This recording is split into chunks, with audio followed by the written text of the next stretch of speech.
ఉద్యమం ప్రారంభమైన 94 దశలో ఎంఆర్పిఎస్ గురించి ధైర్యంగా, బలంగా, ఓపెన్‌గా మాట్లాడాలంటే కొంత అందరూ సిద్ధంగా ఉండేవాళ్ళు కాదు.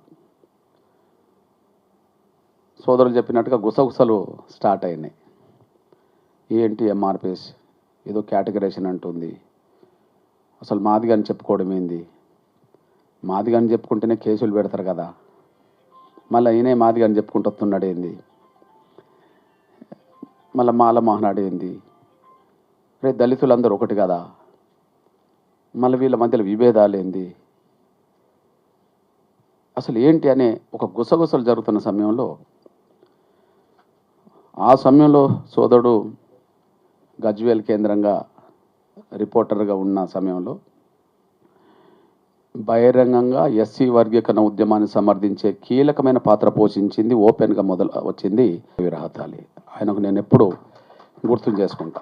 గజ్వేల్ కేంద్రంగా సరే, ఆయన ఒక ప్రజాస్వామికవాదిగా ప్రజా ఉద్యమాలను క్షుణ్ణంగా అధ్యయనం చేస్తూ న్యాయం వైపు నిలబడే ఒక రిపోర్టర్గా, ఏదేమైనా పేదల పక్షపాతిగా అప్పుడే ఆయనకు ఆ పేరు ఉన్నది నేను గ్రహించాను.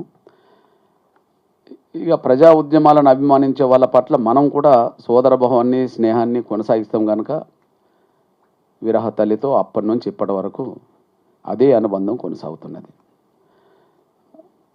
ఈ విజయంలో సమాజం యావత్తు పాత్ర ఉన్నట్టుగానే మీ అందరి పాత్ర ఉన్నది.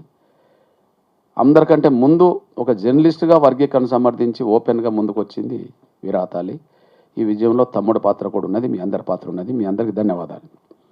నా సోదరులు ఖమ్మం కేంద్రంగా ఒక సీనియర్ రిపోర్టర్గా కూడా రామనారాయణ గొప్ప శ్రేయోభిలాషి, సమాజం పట్ల సంపూర్ణమైన అవగాహన గల వ్యక్తి.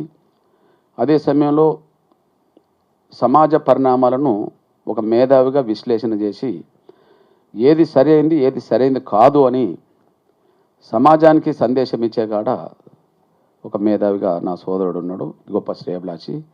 అన్న కూడా నేను ధన్యవాదాలు చెప్తూ ఈ మీట్ ద ప్రెస్ కార్యక్రమంలో పాల్గొంటున్న సమయంలో